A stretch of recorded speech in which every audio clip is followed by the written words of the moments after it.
मोहम्मद बिन कासिम का सिंध पर आक्रमण। भूमिका। भारतीय उपमहाद्वीप का इतिहास विविध आक्रमणों, धार्मिक आंदोलन और सांस्कृतिक आदान प्रदान से समृद्ध रहा है।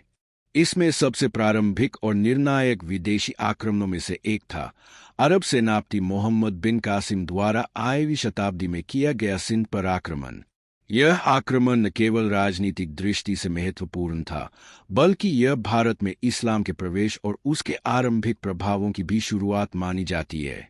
सिंध की राजनीतिक स्थिति। 712 ईस्वी से पूर्व सिंध क्षेत्र ब्राह्मण वंश के अधीन था, जिसके शासक राजा दाहिर थे। ब्राह्मण वंश ने मौर्य तथा कुषाण काल के पश्चात एक स्थायी शासन की स्थापना की थी। राजा दाहिर के शासनकाल में सिंध एक समृद्ध राज्य था, जिसकी सीमाएं आधुनिक पाकिस्तान के दक्षिणी भागों तक फैली हुई थीं। यद्यपि प्रशासनिक दृष्टि से यह सशक्त था, फिर भी सैनिक दृष्टि से सिंध कमजोर था और सीमावर्ती क्षेत्रों में राजनीतिक अस्थिरता बनी हुई थी। अरबों की महत्वाकांक्षा।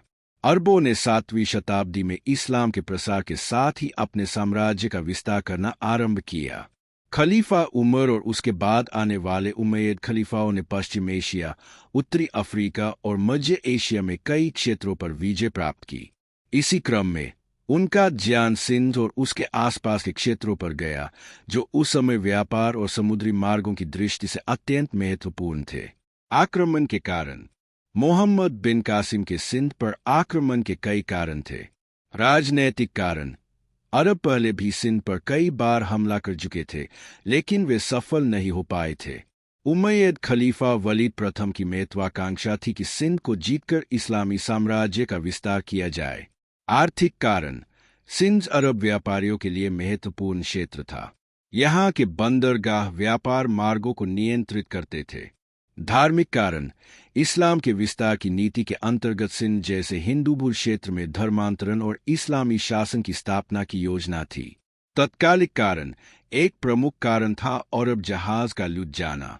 श्रीलंका के राजा ने खलीफा को कुछ उपहार और मुस्लिम स्त्रियों को एक जहाज से भेजा था, जिसे सिंध के समुद्री डाकुओं ने लूट लिया और महिलाओं को बंदी बना लिया। इस घटना को खलीफा के अपमान के रूप में देखा गया और बदले की भावना से आक्रमण का आदेश दिया गया।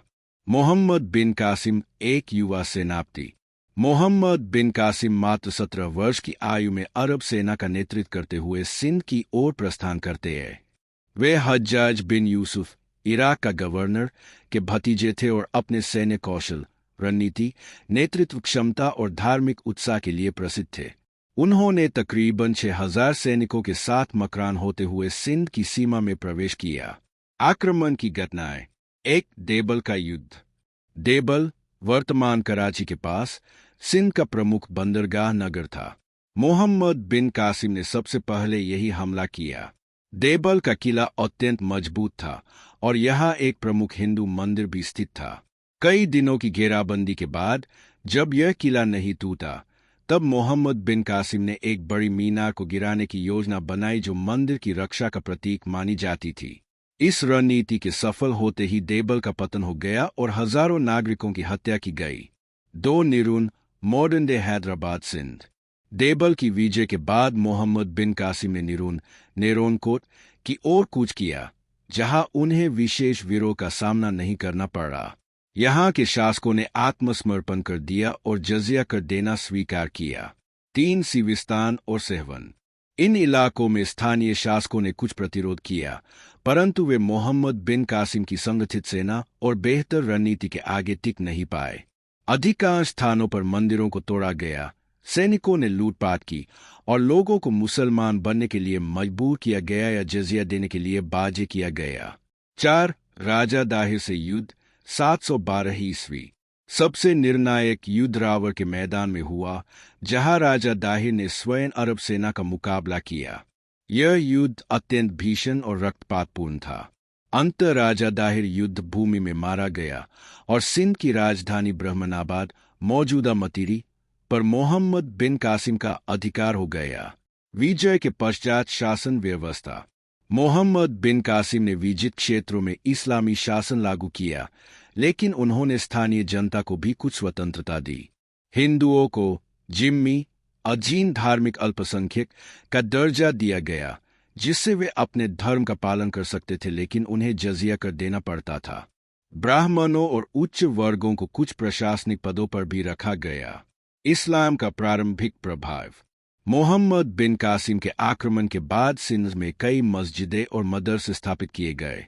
इस्लाम का प्रसार आरंभ हुआ और कुछ वर्गों ने या तो स्वेच्छा से या दबाव में धर्म परिवर्तन किया। भारतीय उपमहाद्वीप में यह इस्लाम का पहला संरक्षित प्रवेश था। मोहम्मद बिन कासिम का अंत। हालांकि मोहम्मद बिन कासिम एक कुशल सेनापति थे, लेकिन राजनीतिक साजिशों का शिकार हो गए। हज्जाज बिन यूसुफ की मृत्यु के बाद नए खलीफा ने मोहम्मद बिन कासिम को वापस बुला लिया। उन पर आरोप लगाया गया और अंततः उन्हें कैद में डालकर मृत्यु दे दी गई। उनकी मृत्यु के पश्चात अरब शासन धीरे धीरे कमजोर पड़ गया, लेकिन उसका सांस्कृतिक और धार्मिक प्रभाव सिंध में बना रहा। ऐतिहासिक महत्व। राजनीतिक।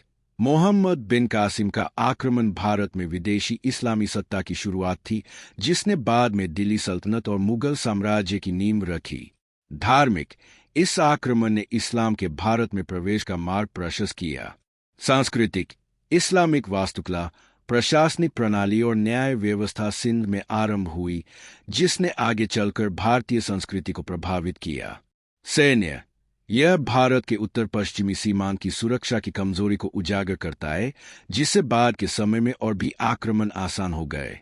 आलोचना और मूल्यांकन। कई इतिहासकारों ने मोहम्मद बिन कासिम के आक्रमण को आक्रामक धर्मांतरण और सांस्कृतिक विनाश के रूप में देखा है। वहीं कुछ मुस्लिम इतिहासकारों ने उन्हें न्यायप्रिय, धर्मनिष्ठ और कुशल शासक के रूप में प्रस्तुत किया है। वास्तविकता संभवतः इन दोनों के बीच है। यद्यपि उन्होंने कुछ स्थानों पर सहिष्णुता दिखाई, लेकिन कई स्थानों पर अत्यधिक हिंसा और जबरन धर्म परिवर्तन भी हुए।